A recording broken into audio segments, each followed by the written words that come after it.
আসসালামু আলাইকুম। ভিডিও কিছুদিন করার পরে ভিডিও করা বন্ধ করে দিলে ভিডিওর কি ভিউ কমে যাবে এবং লাগাতার ভিডিও করতে থাকলে কি ভিডিওর ভিউ বেড়ে যাবে?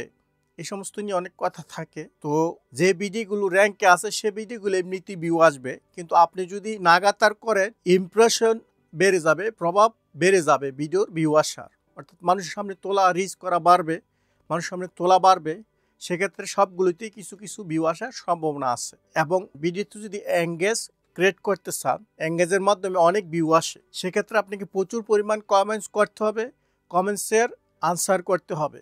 যে কোনো ভিডিওতে আপনার কেউ কমেন্টস করলে আপনার সাথে সাথে রিপ্লাই দিলেন, কমেন্টস করলেও রিপ্লাই দিলেন, সেই ভিডিওগুলো বেশি ভিউ হয়ে থাকে। যে ভিডিওগুলোতে বেশি লাইক ডিসলাইক থাকে, কমেন্টের রিপ্লাই থাকে, সেগুলো প্রচুর ট্রেন্ডে চলে যায়, তাহলে এঙ্গেজ বেশি হয় সেই ভিডিওতে।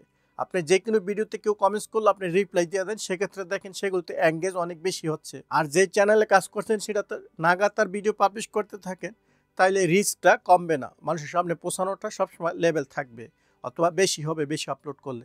কিন্তু ভিডিও করা যদি ইউটিউবে বন্ধ করে দেন অথবা ফেসবুকে, আপনার ভিডিওর বাকিগুলো আগেরগুলো ভিউ আসলো কম বেশি, কিন্তু ভিডিওর চ্যানেলের যে ইমপ্রেশনটা, রিচ, মানুষের সামনে পৌঁছানোটা, সেটা আস্তে আস্তে কমে যাবে।